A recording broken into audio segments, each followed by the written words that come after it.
Юм учиртай шүү те. Саяны яриаг онлайн сонсох хэрэггүй л байсан байна. За Самуэль ном хэлцгээе. Яг таарлаа гэдэг шиг. Самуэль ном маань их чухал ном. Гэхдээ өнөөдөр бид нар 4-р бүлгээ үзээд дууссан шүү дээ. 4-р бүх бүлгүүд нь чухал, бүх номууд Библийн номууд чухал боловч энэ 4-5-р бүлэг маань энэ хаадуудын үеийг, Бурхны хүмүүсийн үеийг маш их зангидж өгдөг. Яг энэ Самуэль номны сүнслэг утга нь юу юм бэ гэдгийг ойлгохдохоор бичгч маань бичиж өгдөг юм маш гүнзгий мессежүүдийг өгдөг гэсэн үг байхгүй. Бид нар 5-р бүлгийг харуул аюу богинохон байгааз та нар анзаарсан уу? 12-ын ишлэлтэй. Ингээл нэг бүлэг, 5-р бүлэг маш богинохон бүлэг. Гэхдээ энэ богино хугацаанд маш олон зүйлийг Бурхан мессеж болгож өгч байгаа. Жишээ нь 4-р бүлэг дээр тэд нар 4,000 хүн алдсан. Яагаад тэд нар 4,000 хүн алдаж ялагдал төрсөн гэхээр тэд нар асуугаагүй. Зөв юм чинь яг нөгөө шүүгчд ном дуусахдаа юу дуусдаг вүлээ? Тэр үед Израильд хаан байсангүй хүмүүр нүдэндээ зөв гэж харснаар үлджээлээ. Яг ингээд зөв юм чинь тэртээ дөрөв Кананыг эзэл гэсэн юм чинь Филистчүүдтэй дайдыг. Ингээд ямар ч үг авахгүй, эвийн тахил өргөхгүй, Шилод очиж хүндэтгэл өргөхгүй, өөрсдөө ариусгахгүйгээр дайрсан чинь ялагдчихжээ. Тэгээ ялагдаад ахмадууд нь цугласан тийм. Ахмадууд нь цуглаад хоорондоо хуралдахдаа юу гэж ярьсан гэвэл Шилогоос гэрээний авдрыг аваад ирээ. Яагаад юу манай аав ярьж байсан, манай өвөг дээдс чинь дандаа энэ ялалт байгуулахдаа гэрээний авдртай явдаг байсан байлээ шүү дээ. Тийм болохоор гэрээний авдрыг авчирж хагаад энэ гой шидэд хайрцагнах эд шидээр хүч чадлаар бүгдээр өшөөг аав. Тэгээд дахиад дай. Энэ үед тахилч тэргүүн тахилч Илия мөн тахилч Хофны Финхас нар юу гэсэн бэ гэвэл болохгүй гэдгийг зааж өгөөгүй. Өөрөөр хэлбэл үг байгаагүй гэсэн. Бурхны үг байхгүйс учраас тэд нар гэрээний авдрыг дураараа аваад ирсэн. Харин Бурхны тушааснаар бол яах ёстой байсан бэлээ? Миний энд байлга гэж хэлсэн тэр газар тэр та нар майхан сүмээ бариад тэр газарт зорж ирээд надад ариун тахилуудыг, өргөлүүдийг өргөцгөө гэж хэлсэн чинь энэ үгийг зааж өгч хүн байсангүй, тэд нар ч анзаарсангүй, Шилогоос шууд зөөгөөд Эбенезер даваад ирсэн. Филистчүүд Афект байрлалцсан. Ингээд эдгээр хоорондоо дайцсан чинь яадаг вүлээ? Дахиж ичгүүртэйгээр ялагдаад нэмж 30,000 хүн 7 гаруй дахин их хүний амнаас алдаад бүр дээр нэмээд авдраа тавиад дуудсан. Одоо авдар маань, гэрээний авдар маань хаана очсон гэхлээр Филистийн дайсных нь нутагт очиж. Энэ бол Израильчуудын хувьд маш аимшигтай зүйл гэсэн үг. Энийг 4-р бүлэг дээр юу гэсэн гэвэл тэд нар бүр майхан гэр гэрлүгөө гүйцгэлээ. Тэд нар бүр хамтдаа нийлж цуглахаач боллоо гэж. Аргагүй шүү дээ. Чуулган байхгүй болчихж байгаа юм чи. Тийм үү? Та боддоо нэг өдөр тантай ярихгүйгээр хүрээд ирсэн чинь би пастор юм чинь ингээд таны гэрийг нүүлгцэн байв яах вэ? Үргэлж гэр ороо хайцсан гэсэн. Мэдхгүй нямкаар нүүлгцэн. Хаашаа утсаар асуухгүй юу? Машинаар бүх тавилгач зөөгөл ишэний порттой гараад явсан гэвэл гоё юу? Хиндэж сайхан биш. Үүн шиг эзэн өөрийн өргөөгөө миний гэр бол Хэтэ 4:4:99 мөнөөсөө мөн гэд тэндээ амьдарч итэл нэг хүн ирээд дураараа миний гэрийг тосгонлуу зөөцсөн байвал надад сайхан биш. Тэгвэл Бурхан яг шитимд байх анх удаага эзэн одоо миний өргөөг Шилод аваач. Тэнд байх ёстой гэж хэлсэн чинь тэнд нь аваачж жагаад Бурханаас өөрөөс нь асуухгүйгээр тэр чинь эзний өргөө шүү дээ. Цог жухлан гэрээний авдар бо онцгой ариун газар, онцгой ариун газар. Тэгсэн тэрийг нь дураараа нүүлгчиж байгаа. Хэцүү шүү дээ. Энийг бид нар үг байхгүй харанхуй гэж. Ингээд 5-р бүлэг эхэлнэ. 5-р бүлэг эхэлсэн чинь гэрээний авдар маань хаана яваа вэ гэвэл одоо Израилаас гараад Филистчүүдийн газар нутагт явж байгаа. Жохо өөрөөр хэлбэл тэнүүчилж эхэлнэ. Лев хөнгүүгээр тахилчгүйгээр. Израилийн хувьд гэрээний авдар байхгүй гэдэг чинь сүм чуулган байх боломжгүй.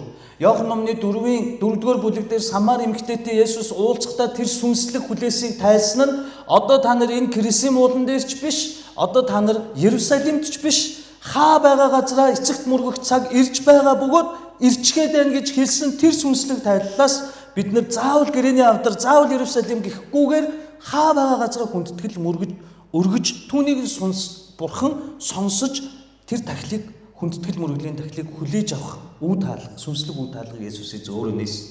Харин энэ үед энэ байгаагүй. Энэ үед гэрээний авдар байж тэд нар цуглана. Тэгсэн чи гэрээний авдар алдсан. Одоо тэд нар өөрөөр хэлбэл чуулгангүй болсон гэсэн. Бид нар ингэ чуулгана байхад нэг тоодоггүй. Гэхдээ байхгүй болчоор амар хэцүү болдог. Би ийм зовлон мэднэ. Та нар мэдэн шүү дээ. Би энэ чуулганаас хөөгдөжсэн. Өстой залуу халуун байхдаа ёстой л залуу халуун л байлаа. Чуулгантай хүн гэдэг шал өөр гэдэг. Дээр нэмээд та боддоо. Чуулган нь байхгүй, дээр нэмээд бүх пасторууд нь байхгүй. Эленаас урсан Ховдифинихаас нас урсан. Зуучлагч байхгүй гэсэн үг. Зуучлагч байхгүй, чуулганч байхгүй болсон тэд нар гэр гэрлүүгээ гүгээд хийдэг юмаа хийж амьдрахаас өөр арга байхгүй болж байгаа байхгүй. Ийм нөхцөл байдал болж байгаа. Тиймээс тэд нар дахин цуглахгүйгээр гэр гэрлүүгээ зугтаасан. Би 5 дугаар бүлгийг 12-ын ишлэлтэй юм чи бүтэн уншаад бүгдээрээ үгэндээ орцгоё. Би 5-ыг уншиж өгье.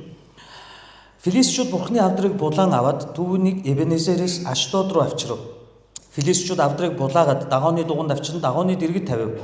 Аштодчууд дараа өдөр эртлэн босож харвал дагоон нь эзний авдрын өмнө нүрээрээ унчихсан байв. Тэд дагооныг авч байранд нь эргүүлэн тавив. Гэвч тэд дараагийн өглөө нэрт босгод харах тун дагоон нь эзний авдрын өмнө нүрээрээ газар унчихсан байв. Дагооны толгой ба 2 сарван тасарч босгоны дэргэд байсан ба дагооны их бие нь үлдсэн байв. Тиймээс дагооныг тахилчид болон дагооны дугуйнд эргэж хэн боловч өнөө хүртэл Аштодод байдаг дагооны босгыг алхдаггүй. Эзний мотор Аштодчуудын дээр хүн дээр дарж Аштод болон түүний нутаг дэвсгэрдэх хүмүүсийг тэр сүрүүлж болдруу өвчнөр цохив. Аштодын хүмүүс үүнийг үзээд Израилийн бурханы авдар бидний дунд байж болохгүй. Тэр бурханы мотор бид болон бидний бурхан дагоон дээр хүнд дарсан билээ гэцгээв. Тэгээд тэд хүмүүсийг явуулж Филистийн бүх ноёдыг цуглуулan Израилийн авдрыг, бурханы авдрыг бид яах вүлээ гэв. Тэд хариулан Израилийн бурханы авдрыг Гадад аваач гэв. Тэгээд Израилийн бурханы авдрыг аваачлаа. Түүнийг Гадад аваачсны дараа бурханы мотор энэ хотын эсрэг их үүмэн самуун авчирв. Бурхан болдруу өвчин тархан хотын хүмүүсийг их баг гэлгүй бүгдийн цохив. Тиймээс тэд бурханы авдрыг Экрон руу илгээв. Бурханы авдар Экронд хүрч ирсэнд Экрончууд бархиран хашгиралдаж тэд биднийг болон манай ард олныг өхүүлэхийн тулд Израилийн бурханы авдрыг бидэн рүү авчирлаа гэцгээд. Тиймээс тэд хүмүүсийг илгээж Филистийн хамаг ноёдыг цуглуулan бидний болон манай ард олныг өхүүлэхгүй тулд бид Израилийн бурханы авдрыг байсан газарт нь буцаа гэж шаардав. Учир нь хот даяар үхлийн үүмэн самун болж бурханы мотор тэнд маш хүндээр дарж байв. Үхээгүй хүмүүс нь болдруу өвчнөд нэрвэгдэж хотын гаслах дуу тэнгэрт татж байваа гэж. За одоо юу болж байна вэ? Нөгөөдөл чи гэрээний авдрыг булаасан бахархалтайгаар Израильчууд бүгд гэр гэрлүүгээ майхан лугаа зугтаасан. Гэрээний авдрыг аваад тэд нар хаана аваач тавьсан гинөө.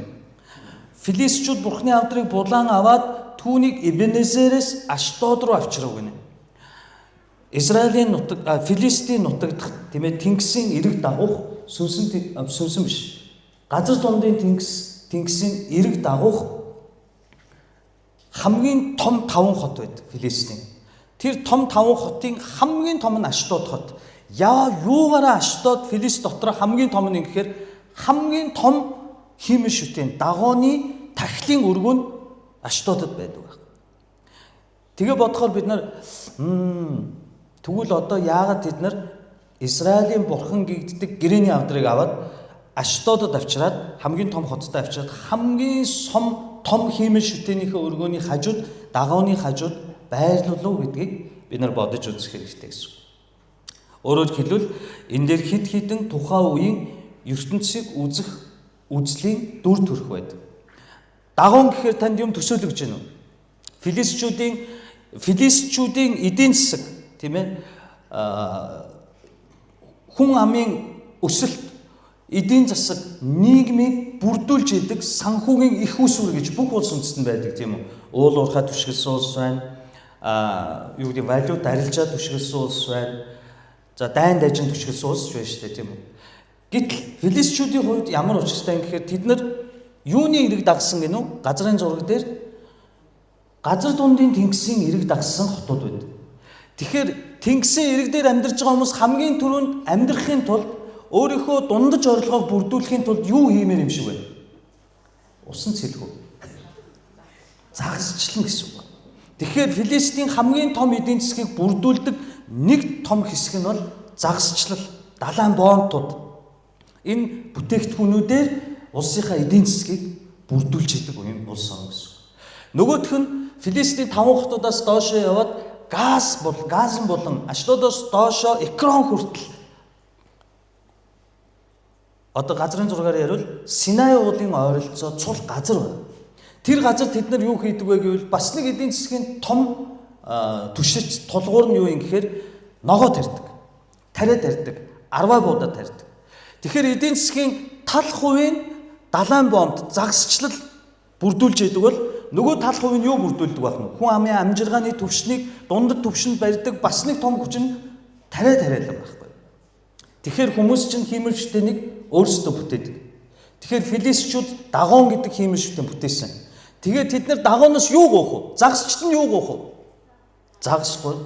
Далайн шуурга бити болоосоо гэж гуйд, цунами бити болоосоо гэж гуйд. Тэрийг сонсдог бурхан нь ямар байх хэрэгтэй вэ? Далайчин шиг хүчтэй байх хэрэгтэй байна шүү дээ. Гэтэл нөгөө тал хэсгийг бүрдүүлдэг тариачт нь юу гоох вэ? Цунами тэднэрт хамаагүй шүү дээ. Тэд чинь газрын дунд амьдарч байгаа. Тэд нар юу гоох вэ? Бороо яг хур бороо хамгийн чухал. Тэр чинь цүл газар шүү дээ. Хур бороо. Дээр нь ургац ариун байгаасаа, тийм ээ. Энэ жил нэг шатчихгүй юмсан. Тэгэхээр нөгөөдөл чинь дагооныг бүтээхдээ яг ийм байсан гэдэг дүр турх түүхийн олдуур археологчд олоогүй ч ийм хамгийн түгээмэл дүрсэн та нар төсөөлж би зургийг компьютерлөө хийх гээд амьдсан түрүү нөгөө энэ техникийг аналогоор холбох гээд өглөөж өгөө нааш цаашаа гүйцсэн. Нэг фараон нэг ингээд толгон дээр могоотой ийм юу байдаг штэ. Титмэн тэр нь ийм том соёотой загсны толгой байдаг. Тэгээд доор нөгөө хүн байх нь штэ дээгүүр ингээд загсны толгой нөмөрцөн. Тэгээд доошоо яваад русалка гэж бид нэр ярьдаг штэ санаж байна уу? Нөгөө далайн гүнжнэр байдаг штэ. Бүгсэн биеийн загс. Дээш нэ хүн. Энийг теологчд яаж гаргасан гэхээр нэгдүгээр баг зэргийн тийм чулуун дээр сийсэн олдврууд харагдсан байна. Нөгөөх нь болохоор энд хэлэхдээ дагоон эзний өмнө унахдаа 2 сарвун 2 гарын тасраа толгоон тасарсан гэхээр загас гартаа байж болохгүй шүү дээ. Тэгэхээр яалтчгүй 50-50 байх гэдэг шүү дээ. Тэгээ дагооныг тэгээд дүрсэлдсэн байдаг байхгүй юу? Би тэр зургийг нь оруулж чадсангүй. Гэхдээ та нар мэдж байгаа шүү дээ. Русалка юм байна. Нэг тийм хэлбэртэй байд юм байна. Ингээд тэд нар яадгүй гэвэл далайгч захирдаг, ургацыгч захирдаг дагоон гэдэг шүтэнтэй тэр шүтэнийхээ өргөнд бурхны авдраг авчраад тавьсан. Үүнд бас нэг үнзгээ утга бай. Тухайн үеийн хаадууд тулаан хийгээд ялахад манай монголчууд ч тэгдэг. Хаадуудыг ялагдсан талын хаан амьдараа олзлогдсон бол яадаг вүлээ? Чингис хаан Синтидээ суугаад өргөөндөө залрахад амьдараа олзлогдсон ялагдсан хааныг чирж авчираад өмнө нь сүхрүүлээд хөлийг үнсүүлдэг. Энэ бол яг энэ үеийн хитчүүд, перисчүүд, амончууд, тийм ээ филистчүүдийн үеийн яг энэ үеийн ёс заншил байхгүй. Тэгээ нөгөө хаан хөлийг үнссэний дараа ялаа оноод тэр хаанд. 2 төрлийн ялаа оноо. Хамгийн түгээмэл ялаа. Яг гэвэл хэдий ялагдсан ч хаан хүнээр оршуулах хэрэгтэй. Та нар Чингис Жамуух хоёрыг хоорондоо тэнгэрт 2 нар байж болохгүй найзгаа хороо гэж Жамуухыг хэлхий Чингис юу гэдэг вүлээ? Яаж ч бодсон чи дээд судамтай учраас чамаг хамаагүй завчаад хамаагүй алахыг би зөвшөөрөхгүй. Өнөө шин надтай нөхрөл хоёулаа хамт юм ярьж суул. Маргааш харин чамаг яаж ална гэдгүүлээ туг тахах бишээ. Ийм цус урсахгүйгээр эсгийнд ороож байгаад нугсыг хуулж алдаг ийм хөл оноодог шүү дээ. Яг гэвэл хаан хүн учраас хаан хүний ялыг авч байгаа. Тэгвэл энэ үеийн хаан хүний ялны үе гэхээр айгүй 2 ял. За нэг нь бол монголчуудтай адилхан толгойг нь тасна. Энэ бол ямар учиртай юм гэхээр дахиж хизээч амьлах боломжгүй. Гар хөлийн тасцсан таглаа магалгаа хийгээд ингээ өвчний нэдгээгээд амилчдаг бол толгойг нь тасалсан бол дуусаа. Энэ хүн ингээд дахиж газар гарч ирэхгүй гэсэн утгатай. Тэгэхээр нэгдэх түгээмэл цааз нь толгойг нь тасдаг. 2 дахь түгээмэл цааз нь юу вэ гэвэл хараал дагуулсан цааз гэж нэрлэгддэг. 2 гарын тасдчихдаг. Тэгээд амьд үлдээд. Гар гэдэг ямар чухал эрхтэн бэ гэж та бодож үзсэн үү? Энэ гар миний амьдралд сайн, муу, тийм ээ, зөв, буруу бүх юмыг л гар хийж байна. Хүчирхийлэл үлдэж байна, тийм ээ. Би бүр ярихаас сэтгэл өвдөж байна. Гэхдээ сая тулгаарлагч маань залбирсан сэдв маш зөв. Ямар хүүхдүүд бий болоод байгаа юм, ямар амар юм бэ гэж бодмоор энэ дүр төрх мөн гарал үлдэж байна. Техник, технологи яаж ч хөгжсөн таны яг одоо байгаа гар шиг үйлчилж чадахгүй. Энэ гар бол та нар хөдөлмөр хүнийг бий болгоно гэдэг тийм үү? Хүний толгойд юу орж ирдэг? Шууд гар орж ирдэг. Тийм ээ? Энэ гарыг юу гэдэг вэ гэвэл хүний алдрын гар гэж байдаг. Хүнийг өргөмжилдэг гар. Хин амаараа над шиг олон гоё юм ярьлаа гэд гараа хөдөлгөж хөдөлмөрлөхгүй бол тэр хүний үг цаг хугацааны явцад үн цэнгүй болж хувирдаг. Тийм ээ? Харин амаараа юу ч ярихгүй зүгээр хийж бүтээж яваа гараараа хөдөлмөрлөж байгаа тэр хүн цаг хугацааны явцад энгийнээр хэлвэл явн чангарч идэг. Үр жимсэн харагдаж идэг. Гоё ярьдаг хүн гоё яриад байдаг. 10 жилийн дараа нөө нямка чи ярьдгаараа яриад байж л байдаг. Гэтэл чимээгүй хөдөлмөрлсөн хүмүүс өөрийн гэсэн эдийн засагтай, санхүүгийн хараат бус, үр хүүхэд, сүм чуулгандаа тус дэм болсон ийм хөдөлмөр байна. Энийг юу бүтээдэг? Гар. Энэ гарын тасдчихдаг байхгүй. Олзлогдсон хааныхаа. Энэ бол бас хамгийн түгээмэл шийдвэр. Тэгээд амьд үлдээд. Тэр хаан дахиж сэлэн барьж чадах уу? Дахиж хүмүүсийг босгоод дайн хийж чадах уу? Барилдаж чадах уу? Ингээд тэр хүн хөтлөө энэ хараалыг эдлэх ёстой гэж үздэг. Гаргаад ирж байгаа юм нөгөөдгөө. Энэ байна. Тэгээ миний бэлдсэн зураг бол бүр супер зураг байсан шүү дээ. Яг энэ нөгөө дагооны чинь дүрсэн. За гэтэл та боддоо тэд нар энэ үеийн дайн бол дандаа бурхтын дайн байдаг тийм үү? Тэгвэл Израилийг эзлээд бурхныг булааж авчаад өөрсдийн шүтэн дагооны хажууд тавина гэдэг чинь юу гэсэн үг болно? Олзлогдсон манай дагоон энэ удаа яллаа. Израилийн бурхныг манай бурхан ялсан. Тийм болохоор нөгөө олзлогдсон хааныг ялсан талын хаанд авчирч сүхрүүлдэг шиг дагооны өргөөнд Израилийн бурхныг та ялсан болохоор олзлогдсон бурхнаа та өөртөө үлдээгээд оруулаад тавьчихсан байхгүй. Тийм аавч? Тийм учраас филистичүүд бурхны алдрыг булаагаад дагооны дуганд авчирна, дагооны дэргэд тавина. Аштодчууд тийм ээ дараа өдөр нь эртлэн босоод харвал дагоон нь эзний алдрын өмнө нүүрээрээ газар унтсан байв. Тэд дагооныг авч байранд нь эргүүлэн тавив. За яасан гэнэ? Дагоон нь эзний өмнө нүүрээрээ газар унтсан байв. Зүгээр унаагүй шүү дээ. Та нүүрээрээ ингэж унах чинь бас амар тий. Та тэгж унж үзсэн үү? Би нэг нянгатай ингэ нянга жирэмсэн байхад хамт явж байгаа. Ийм овгор дээр нянга халтрахтаа ингээ хармаандаа гараа хийцэн. Гараа сандарснаа гаргаж чадахгүй, хармаанаас нь мултрахгүй. Тэгээ бүгдийг ингээд дүг дүг дүг яваад хахад би ингээд тогтчих шиг болоод гэжсэн чи яг нүрээр гэж засар. Онжсэн үе санаанд ороод ир. Мартдгүй нэг тийм хөөхөн гоё дурсамжтай юм. Нүрээрээ газар унна гэдэг бол яг хааны өмнө ялагдсан хаан мөрөж юм гэсэн. Бурхан юуг сануулж байна? Дагооныг тэгж унгаас нь юуг сануулж байна? Та нарын бурхан намайг ялцсан юм бишээ. Миний хүүхдүүд задаггүй зан гаргаад би хөдлөөгүй болохоос биш одоо энэ бурхнаа хар гэж байгаа байхгүй. Энэ филистичүүдийн бас нэг зах зээлийн хамгийн том бизнес юу вэ гэвэл эдгээр хүдэр хайлуулж төмөр хийдэг. Хүчтэй гэсэн төмөртэй. Тэгэхээр эдгээр дагооныг хийхдээ зүгээр нэг юм тагжсэн юм хийгээд шүтэх үү? Бид нар жанраасгийг 10 хэдэн метр өндөр хийсэн шүү дээ. Тэр шиг эдгээр дагоонууд тийм өндөр хийгээд төмрөөр бэхлээд хизээч филистийн түүхэнд хэдэн зуун жилийн турш болоогүй юм дагоон унжаахаагүй байхгүй. Гэтэл дагоон гэрээний авдар оруулж тавьсны маргааш нь гэрээний авдрын өмнө нүрээрээ унтсан байна. Өөрөөр хэлбэл хэн ялагдсан болж харагдаж байна. Дагоон ялагдсан хинч биш гэдгийг бурхан харуулж өгч байгаа. Тэгээд дагооныг хэн босгосон гинэ?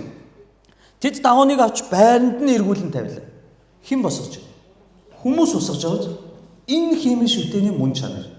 Одоо миний яриаг сайн сонсоор. Би өнөөдөр богинохын ярина. Дагооныг хэн босгосон бэ? Хүмүүс босгосон. Энэ хиймэл шүтээний мөн чанар гэдэг нь юу юм гэхээр хүмүүс өөрсдөө босгож бүтээчээд буцаагаад өөрсдөө мөргөж хөндлөж байгаа тэр дүр төрхийг хиймэл шүтээ гэж.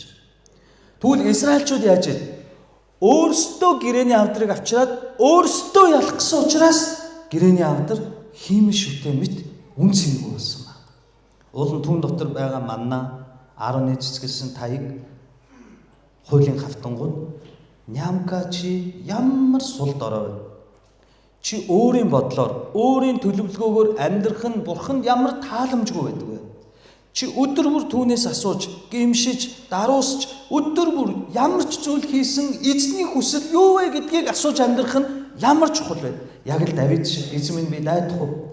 Яг л Есүс шиг эзэн минь боломжтой бол энэ бол Есүс 100% хүн байсныг гэрч өгүүлбэр байхгүй. Боломжтой бол энэ аягийг надаас холдуулаач. Яагаад гэвэл тэр хүний тарчлааныг мэдэрч тийм хүнд зовсон.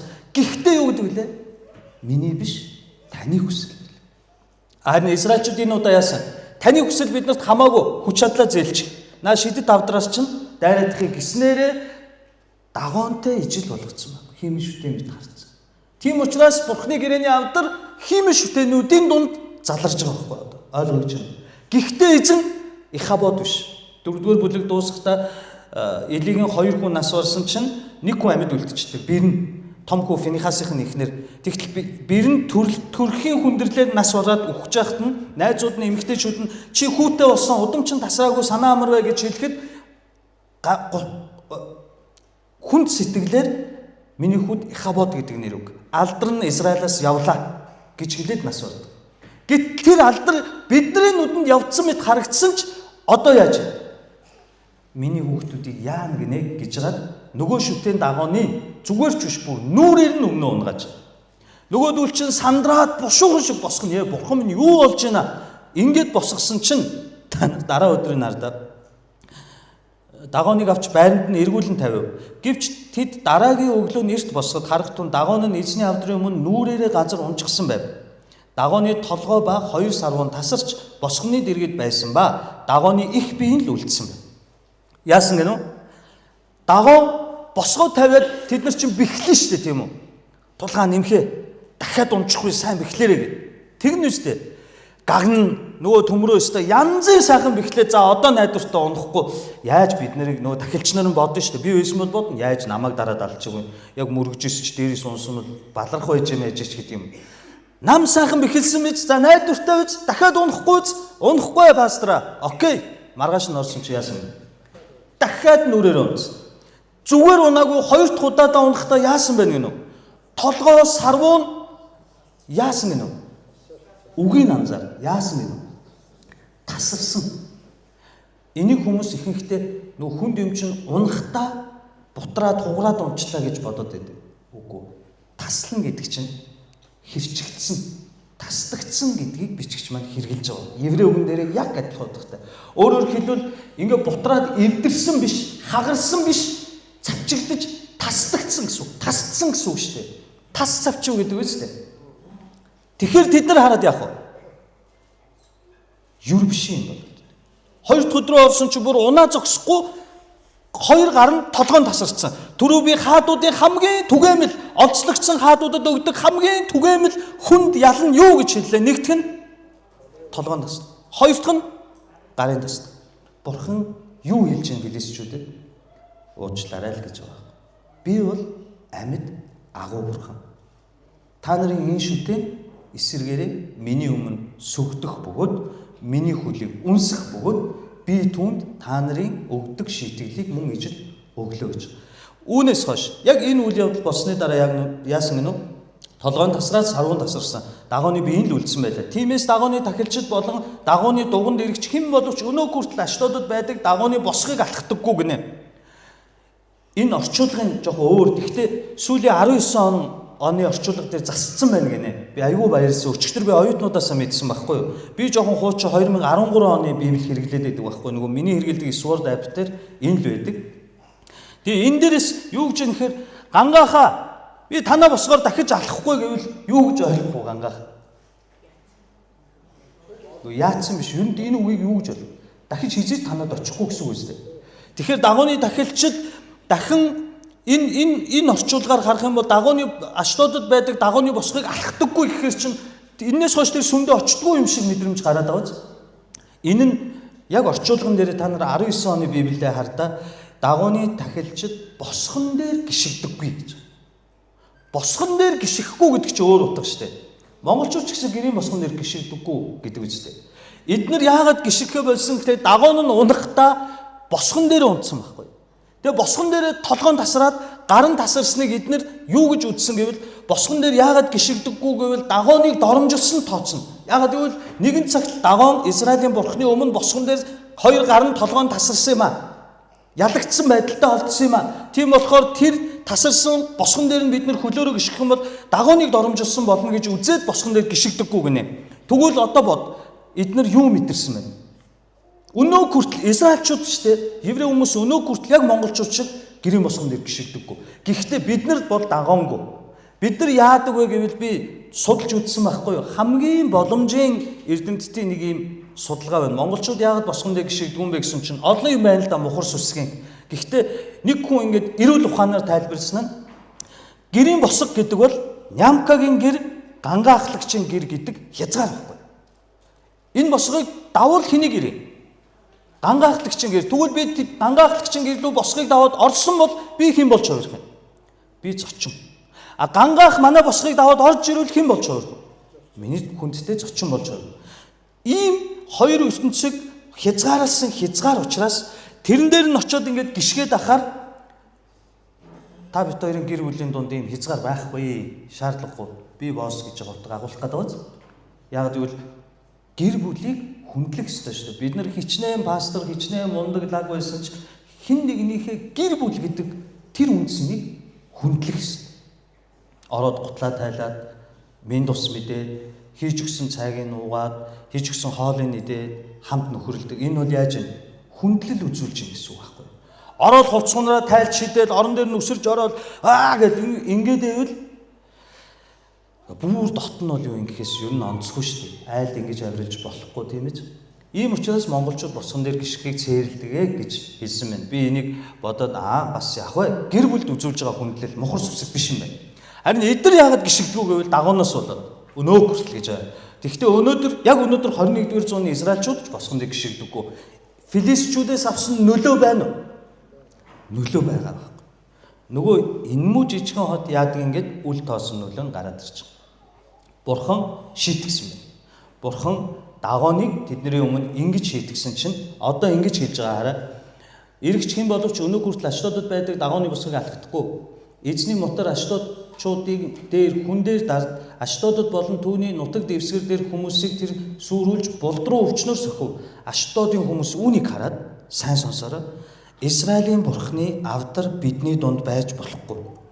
Тэр бурхны мотор нь бид болон бидний бурхан дагооны дээр хүнд дарсан. Одоо тэд нар юу ойлгосон? Санаандгүй дагоон унаад байна гэд бодож штэ. Нэг удаагийн уналтан дээр 2 удаа унсан ч за яг санаандгүй унж инда гэж бодож болно. Гэтэл зүгээр унаагүй, бутарч хугараагүй, таслагдсан, цавчигдсан дагоон ямар нэгэн тэнгэр илч, ямар нэгэн хүчрхэг нэгэн ирээд тэр төмрөн хөшөөг тас цавчсан байх нь шүү дээ. Хүн чадах боломжгүй тийм үйлдэлийг хийгээд тэр нь 2 удаа авдрын өмнө нүрээрээ сөхрөн унсныг хараад эднэр энэ бол энгийн өстой золгүй санаандгүй асуудал байна гэж бодоогүй. Эднэр юу гэж бодсон гинөө? Израилийн бурхан биднийг хүнд дарж байгаа бөгөөд манай шүтэн дагооныг бас дарчлаа. Юу гэсэн үг вэ гэвэл эднэр шууд мэдсэн байхгүй. Энэ энгийн тохиолдол биш. Энэ унах ёсгүй 2 удаа унлаа. 2 дахь унахдаа бүр ямар нэгэн тэнгэрлэг илдээр тас цавчигдсан. Толгоон тасарсан байна. Энэ бид нар эзэлсэн хаадуудтай өгдөг шийтгэл. 2 гарын тастай ичиж. Эн чинь бид нар хараагдсан гэж үдсэн олзлогдсон хаадуудаа ингэж шийтгэдэг. Тэгтэл Израилийн бурхан манай дагооныг хүнд дарлаа гэж бид нар өөрсдөнтөө итгэлтэйгээр хэлж байгаа нь улаан цайн энэ бол бурхад хийж гэнэ гэдгийг харь үндэстнүүд ч ойлгохдохоор бурхан үйлдсэн үйлдэл баг. Зүгээр уншаад явахаар нэг хүнзгий буухгүй ч бахархалтай санагч юм тань. Таны бурхан шүү дээ. Таны бурхан баг. Тэр ингэж Филистичүүдийн зүрхэнд цус хуруулж байгаа. Энийг харсан тэд нэр ойлгосон байхгүй. Бурхан минь баларлаа. Тэгээд тэд нэр юу гэсэн юм? Энэ гэрээний авдрыг зайлуул. Энэ бол дийлдэхгүй бурхан. Энэ гэрээний авдрыг л эндээс явуулахгүй энэ дагуу могон ч бүр бид нар бүгдээрээ энэ шүтэнтэйгээ шившиг болох юм. Эндээс явуулъя гэд хуралцгалж байгаа. Холдуул. Гоё юм. Бидний бурхан шүү дээ. Тухайн үеийн хинч харсан энэ бол ялагдал бөгөөд шийтгэл авч яах гэдгийг ойлгосон. Нөгөө төр энэ булдруу өвчин гэдэг бол би нэг баг байхдаа энэ 10 жил мэлд байхдаа ингэ сүм дээр булдруу өвчин гэдэг нь ингэ учиргуун ингэ домбоогод булдруу гараад идэв юм болов гэж бодсон байхгүй юу. Чи энэ яршдаг өвчин. Тэгээ юунаас үүддэг гэсэн чинь огт нь хит ихсгээр огтноор дамжаад хүнд халтчихдаг. Тэгээ ингээд энэ тэндгүй усан цэв рүү яр үсэд биеэр нь дүүр. Хэцүү шттэ ингээд би яр шатахаар тийм. Тэгвэл бүр ядаргаатай нь юу гэж энэ үед яагаад булдруу өвчнөөс үхтлээ хайдаг байсан гэхээр хүнээс мал халтчихдаг. Тэгсэн мөртлөөрөө мал амтнаас бас хүнд халтчихдаг. Тэгэхээр бүр утгагүй байгаа зү. Ковид шиг байгаа зү. Сарьсан бавгахнаас хүнд халтсан. Тэгээ ковид чи арайч хүнээс амтнд халтдаггүй байх. Хэрвээ тэгсэн бол манай муур нохоо хоёр өгчих байсан байх. Тэгээ халтдаггүй юм шиг байна. Гэхдээ энэ халтдаг. Би булдруу өвчтөй байжгаад Исүхэгийн нохоог илтсэн бол Исүхэ маргааш нь нохоогоо илээд булдруут гэсэн. Ёстой булдруу байгаа зү. Энэ үед амбицлын, пенцлин, ангаах ухаан хөгжөөг юм чи энийг юу гэд нэрлэх нь вэ? Тахлаар зогсож байгаа байхгүй бурхан. Тахлаар. Онц хүмүүсийн мэддэг тахлаар зогсож байгаа. Яг энэ тахлаараа бурхан 3 удаа зогсож байгаа. Тэд нар хоорондоо хилцээд яасан гинөө? Израиль Филистийн ахмадууд болон дагооны тахилч нар бүгдээрээ цуглаад энэ авдрыг бид нар одоо яах вэ гэсэн чи энэ авдрыг Гат руу зөөе гэсэн. Яагаад бид нар Гат руу зөөж ийм гэхээр эдгээр нөгөө өөрсдийнхөө шүтээнийг байрын өөрчлөлтөөр тайвширдаг гэж итгэдэг байхгүй юу? Өөрөөр хэлбэл өнөөдөр энэ манай шаманизмд ч байдаг штэ. Хүүхдээ минь амаар үлд гараад байна. Үлд гараад энэ ам хамраар нь яар гараад байна. Та үзээд өгөөч гингүүд нөгөө бөөч бөөлжсэн наадгүй чинь нэг тэнд байгаа тим чулуу байрнаас нь хөдлөгдсөн байна. Тэрнээс авдаг юм байна гэд. Нөгөөх нь хайж явж нэг чулууны байрыг сольсон чинь тэгээд нөгөө цаг хугацаа өнгөрөөл идэгчиж байгаа байхгүй юу. Би сериоз ядаргаа стрессийн юу ч байж болно. Тэнгүүд энэ чулуу энд байх ёстой байсан юм байна. Байрыг сольсон байсан юм байна гэж ярьдаг. Яг үүн шиг тэд нар ижилхэн шаманизм хиймэл шүтээ учраас дагооныг Аштодоос тийм ээ дагооныг гэрээний авдрыг дагооны дугуйн тахилч нар байдаг хамгийн том шүтэнтэй Аштодоос зүгээр Гат руу авааччихвал Гат тэ биш шүү. Дэ Гат андуураад байдаг. Гат дээр авааччих юм бол энэ гэрээний авдар үлдэж магадгүй. Тэгэх юм бол бид нар Далайн бурхандаа залбираад, Тариан бурхандаа залбираад, дээрний агуу дайны бурхан бас биднэрт үйлчлэх юм бол бид нар дийлдэхгүй үндэстэн болно гэж бодоод Гат руу аваачсан чинь бурхан яасан гэнэ? Яг ижил булдруу өвчнөөр цохиж эхэлж. Тэнгүүд Гатчууд яасан гэнэ? Гатчуудаас олон мянган хүн үхээд давхар үхээгүй хүмүүс нь булдруу өвчтэй болж үлдэж байгаа. Тэгвэл тэд нар юуг ойлгох вэ? Энэ бас зүгээр санаандгүй үйлдэл биш байна. Яалтчгүй Аштодод булдруу өвчин тараасан. Гат тавьчихсан чи Гатд бас дахиад булдруу өвчин тараачлаа. Нэг юм олон давтагдаад ахаар яаж вэ? Эдгээр Израилийн бурхан ажиллаад байна гэж мэдсэн. Дахиад хуралдсан. Одоо яах вэ? Одоо энийг яаж холдуулах вэ гэсэн чинь тэгвэл бүгдээрээ цаашаа экран руу аваач. Яг тэгвэл газ мас Аштод эдгээр чинь өөр хол учраас. Экран руу аваач болсон чи экран руу орох төдийд хүмүүс юу гэсэн гэнэ? Бахиран хашгиралдаад энэ Израилийн бурхны авдрыг яах гэж бид нарт авчирж байгаа юм бэ? Бидний ард түмнийг бидний хотуудыг устгахаар авчирлаа гэж байгаа. Одоо филистичүүд юу хэн болж хувирж байна? Итгэгч болж хувирж байгаа. Тэд нэр бурхнаас айдаг болж байна. Тэгэхдээ нэг зүйлийг та сайн анзаар. Нэг зүйлийг маш сайн анзаар. Юу вэ гэхлээр Израильчууд эзний авдрыг зөөхдөө филистичүүд шиг хүндэтгэж эмээж айсан уу? Харин үндэстэн филистичүүд эзний авдрыг хөдөлгөхдөө одоо яаж вэ? Айж байгаа. Айж. Энэ л байна. Заримдаа бид нар итгэгч биш хүнээс ч долоондоо эзэн бурхандаа ханддаг байхгүй. Эмээх сэтгэлгүй ханддаг. Сүм чуулгандаа. Та сүртэй лам биш ч гэсэндээ ганданд очиж буй сүсгтнүүдийг анзаар. Тэд нар цагаа барьдаг, тэд нар хүндэлдэг, тэд нар имэдэг. Та нар бөөдөр ороод сөхрөөд суугаад чин сэтгэлээсээ үр хүүхдийнхээ буян заяаг хэдий мухар сүсгч гэсэн даатгаад сууж байгаа их хүнийг хар. Энд сууж байгаа өөрийгөө хар. Заримдаа ийм тохиолдол байдаг гэдгийг бичигч маань биднэрт зааж өгч байна. Бид нар энэ Аштодчууд, Израильчууд гэхээс илүү Нямка чи хэн бэ гэж бодох хэрэгтэй. Би өнөөдөр хэдий пастор боловч, хэдий номлогч боловч би Израильчууд шиг зан гаргаж байгаа юм биш үү? Би бүх юмыг өөрийнхөө бодож төлөвлөснөөр хийгээд яваад байгаа юм биш үү? Би эзнээс асуухгүй амьдраад байгаа юм биш үү? Би түүнээс эмээхгүй, ирээ цээргүй зан гаргаад байгаа юм биш үү? Би дур зоргоороо авирлаад байгаа юм биш үү? Би өөрийнхөө үйлдээд байгаа юм биш үү? Эсвэл би өөрийгөө мундаг гэж бодоод байгаа юм биш үү? Би олон жил итгэсэн гэд бардамнаж сайрхаад би олон дуу зохиосон гэд өөрийгөө ирээ цээргүй авирлж болно гэж дур зоргоороо авирлаад амьдраад байгаа юм биш үү? Ингүүл гэрээний авдар алдар нь надаас холдож байгааг та харж байгаа. Одоо авдар Израилаас холдсон. Үг байхгүй учраас авдар хиймэл шүтээ болсон. Би энгийн юм танараас асууя. Хайрын зог гэж бид нэр хийдэг, тийм ээ? Хайрын зог. Ийм дарс угаан талах гэдэг. Бас бид нар баптизм гэж ёслол хийдэг, тийм ээ? Ус нь булхаад тэгээд эзэнд итгэснээр тунхагладаг. Тэгвэл энэ хайрын зог баптизм дээр хэрвээ тайлбар, утга учир үг байхгүй бол энэ юу болж байгаа юм? Энэ юу болж байгаа юм? Зүгээр нэг шашны үйл болж байгаа юм. Ойлгож байна. Зүгээр л шашны үйл. Энийг бүгд л хийдэг.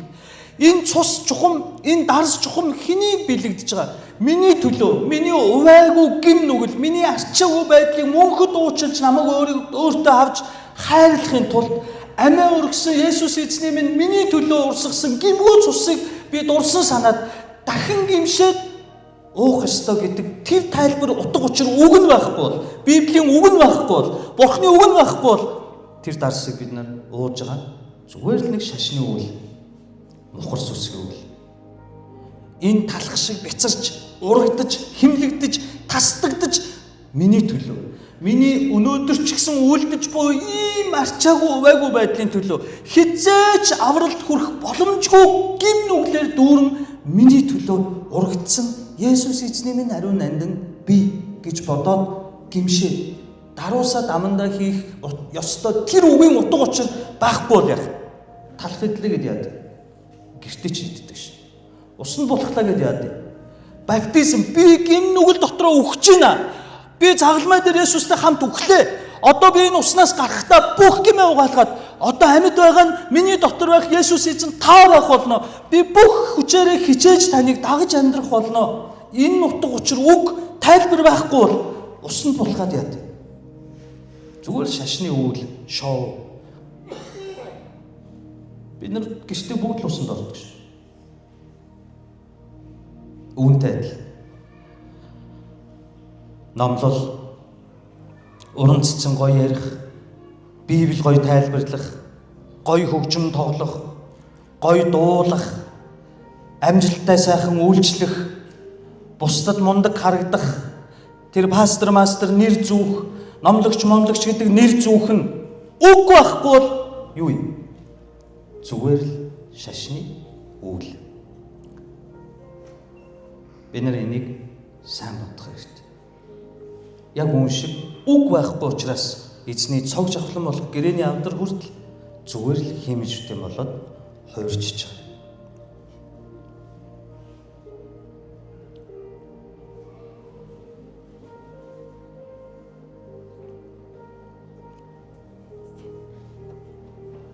Нэг залуу пастрыгаа номлоод дууссан ч очиод аюу магтсан гинэ.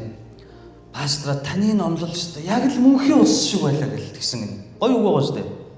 Пастор аюу баярлсан гинэ. Тийм үү? Яг юун чамд ингэж санагдав гэсэн чинь хизээч дуусчихгүй юм шиг үрд мөнх юм шиг санагдлаа. Үдэрээ дуусгая. Та нар маань сүүлийн үед энэ улирлаас болоод юм уу их нойрмог болоод байгаа тийм. Дээр нь угаасаа зүнж нутагтаа үнэлэгддэг. Миний номлол та нарт өөр улиг домог болж ирсэн маа. Хамгийн сүүлд би нэг л зүйлийг хуваалцаад өнөөдөр 5 дугаар бүлгээ дуусгая. Библиэд сая харахад Дагоныг бурхан хэд удаа унгасан? 2 удаа унгааж байгааз эхнийх нь нэг нүрээрээ унсан, хоёр дахь нүрээрээ унгахтаа толгоо гарan тасарсан. Энэ Библиэд параллел утга, сүнслэг утга агуулж байдаг. Ямар утга вэ гэвэл сайн сонсоо. 3 минут анхааралтай сонс. Бурхан шууд шүүдэггүй. Бурхан шууд шүүдэггүй зан чанартай. Тэр заавал эхний нэг удаад нь анхаарал. Та нар Гитлэл номыг бид нар бүтэн хамт үзсэн. Фараонд эхлээд анхааруулсан. Мөсегээр дамжуулж анхааруулсан. 9 шийтгэлээр анхааруулсан. Харин 10 дахь нь юу вэ? Шүүлт байсан. Фараон өөрийн ууган хүүгээ алдсан. Фараоны өөрийн эрх мэдэл доор байдаг бүх ард түмнийх нь ууган хүүхдүүд үхээ зогсохгүй ууган төлүүд нь ч амьд үлдээгүй. Бурхан шууд ингэж шийтгээгүй. Бурхан эхлээд сануулдаг. Яг үн шиг Дагоныг эхлээд нэг унаа унгахтаа сануулсан. Тэд нар тоогоогүй босгоод тавьсан. Хоёр дахь удаадаа тэр шийтгэхдээ булд руу өвчин тахлаар зогсон. Бас Дагоныг тасчиж хайсан. Бурхан сануулдаг. Небухаднецар өөрийгөө мундаг гэж боддог. Агуу хаан гэж боддог. Надаас илүү байхгүй гэж боддог. Тэгтэл Бурхан түнд зүгээр шууд очиж шийтгэжээгүй бас сануулдаг. Анхааруулдаг. Юугаар? Зүүдээр. Гэхдээ Небухаднецар тэр зүүдийг юу гэж бодсон? Бурхан сануулад байгаа зүүдийг үл тоосон. Хоёр дахь удаадаа Бурхан шийтгсэн. Небухаднецар хаанчлалд ороод хинч биш байсан. Юу гэнэ? Дагоныг эхний удаа зүгээр унгаасан. Хоёр дахь удаадаа Аштодчуудыг тахлаар шийтгсэн шиг Бурхан шууд шүүдэггүй. Бид нарт өөрийн хүмүүст эхлээд сануулдаг. Тэрийг нь тоохгүй бол яах нь? Тэр шүүх бол. Бельшазар хааны тухай Даниэл номны Небухаднецар сонирхол Даниэл номны 4-р бүлэг дээр ба. Бельшазар хааны тухай Даниэл номны 5-р бүлэг дээр ба. Бельшазарт Бурхан бас шууд шийтгээгүй. Сануулсан. Эхлээд зүгээр сануулсан. Аргадаж яаж вэ гэвэл ханан дээр бичдэг шин. Бельшазар тоосон уу? Үл тоосон. Түүний хаанчлалд ороодож мөхсөн. Үүн шиг биднэрт бас Бурхан сануулдаг. Нямка миний хүү энэ чинь арай хэрэг сэтэрлээ шүү. Нямка миний хүү чи арай бардан байж шүү. Нямка миний хүү чи арай дур цоргоор байж шүү. Нямка миний хүү чи үгийг тоохгүй байж шүү. Эхлээд сануулдаг. Тэр үед нь би үл тоох юм бол даруусахгүй бол гимшихгүй бол тэр шүү. Тэр шийд. Есүс эзний дүр төрхийг хар. Тэр энэ дэлхий дээр эхлээд ирэхдээ бид нарыг шүүсэн үү? Шийтгсэн үү? Харин ч аргацсан, харин ч бид нарыг чиглүүлсэн, эмчилсэн, эдгээсэн, сохрыг хараа оруулсан, үхсэн нэг маань амьлуулсан. Уйман өвчнүүдийг хөөн зайлуулж сатаныг ялж өгсөн, биднэрт боломж олгосон. Одоо хоёр дахь хэрэгт яах вэ? Тэр шүү. Үрд мөнхийн 1000 жил биш, 100000 жил биш, сая жил биш. Үрд мөнхийн хүхэр тамд бидний сүнс хаягдах. Тийм хувь тавилан сонгох уу? Үрд мөнхийн эзэнтэйгээ хамтдаа жаргалтай амьдрах уу гэдгээр тэр шүү. Хүн нэг бүрийг шүүнэ гэж хэлсэн. Гэхдээ энэ хэд дахь удаа вэ? Хоёр дахь удаа. Тэгэхээр бидний амьдрал Бурхны зан чанар яаж үйлчилдэг байх нь вэ? Сануулдаг. Ингэж сануулахад та бүхэн маань Давид хаан шиг байгаарай гэж пастор нь захив. Үгээр сүм чуулганаар ахлагч пасторудаар ямар нэгэн байдлаар танд сануулсан бол битгий тэрсэл, битгий стресстэж бухимд зүгээр л эхлээд бодоод үз. Энэ үнэн мөн. Та нар хаан синтэд сууж буй зүгээр хаан биш, бүр агуу хаан Давид Юда Израилийг нэгтгэж чадсан Бурхны зарц, Бурхны хүн, бүр ард түмнийхээ хайрыг будаасан агуу Давидын өмнө Натан гэж нэг навсаасан дээлтэй цөлөөс гарч ирсэн өвгөн ирээд чи Бурхны үгийг тэрсэллээ. Чи завхаарлаа. Чи гимгүү хүний амийг үрэлгэн хийж гимгүү цус урсгалаа гэхэд Давид хаан чи юм уу өвгөн хаанаас гарч ирсэн юу вэ? Би Израилийн хаан байна. Би 1000 эхнэрч авах хэрэгтэй. Би 1000 цэргэгч дайн тусгах хэрэгтэй. Би бүр зүгээр Израилийн биш, Юудэ Израилийг нэгтгсэн, нэрээ дуусгасан, Бурхнаар томилогдож, Бурхны хүн Самуэлаар 3 чудаа тослогдсон. Би агуу хаан Давид байна. Тэгэхээр чи миний өмнө юу ярина вэ гэд зайл эндээс гисэн үү? Хэцүү шүү дээ. Та нарын амбицаа та нар бодд. Та нар хаан уу? Та нар Давид уу? Та нар Израилийг нэгтгэсэн үү? Та нар Монголыг нэгтгэсэн үү? Та нар дарханд гавьяа байгуулсан уу? Та нар засаг дарга уу? Гэхдээ та нар намаагүй гэлэхээр ундууцаж, стресстэж, ёдор хаш гаргадаг шин. Зэмлэхээр би та нарыг тэгдэг гэж буруутгаж байгаа юм биш. Ойлгуулах гэсэн. Би хүртэл тэгдэг. Намайг пастор таны энэ ч болохгүй байна.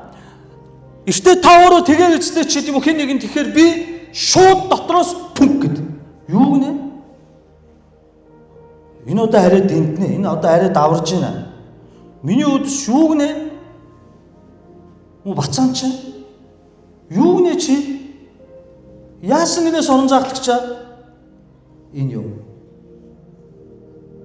Хоёр дахь удаагийнх нь шийтгэл байж мэдэх Бурхны үг байж бол. Харин би Давидтай зүүрлэхгүй хумхын тос. Гэтэл тэр агуу хаан Натаныг хэлэхэд яадаг вүлээ? Титмээ авч тавиад хаан сентинээсээ буугаад хувцас урж тастаад толгоон дээр үнс сасгадаг. Олон чудаа Давид ингэдэг. Гутлаа тайлаад, уйлаад, уулууд алхдаг. Олон чудаа Давид ингэдэг. Ийм учраас Бурхан Давидэд хайртай байхгүй. Ямар ч үед юу гинэ энэ мүү гэдэг тэр стресс бухимдлаас өмнө юу гэлээ? Энэ Бурхны өгөөл би гимших ёстой гих даруусал ухаан, мэрэгэн ухаан Давидэд байсан байхгүй. Тэгвэл танд байх болтугай гэж өрөөй. Сэргэн мандалд танд надад бидэнд ийм даруусал байх болтугай гэж өрөөй. Эн чинь болохгүй байна. Ингэж харьцаж болохгүй. Багуудтай ингэж харьцаж болохгүй. Зочдыг ингэж харьцаж болохгүй. Ийм юм байна, тийм юм байна. Юу хийгээд гингүүд юу гинэ гарчгүй ойлаа гэж болох нь уу? Бүгдээрээ үнэн л бай. Бүгдээрээ нэг гэр бүл. Надад ч ийм зам байдаг. Гэхдээ би энэ үгийг бэлтгэхдээ энийг бодсон байхгүй. Нэрээ тийм шүү дээ. Хин нэгнээр дамжуулаад Бурхан надад сануулсан байж болно шүү дээ. Тэмээ цацааглагчаа. Тэгвэл ах нь яавал дээрээ Давид шиг байна гэдэг чинь пастрын ажлаа төр өгөөд шаардлагатай бол. Танаа пастраа гам бол пастраа удирч байгаа. Би нэг сар залбирах цаг. Би нэг жоохон гэртээ байгаад гимшээд. Яагаад надад энэ чухал вэ?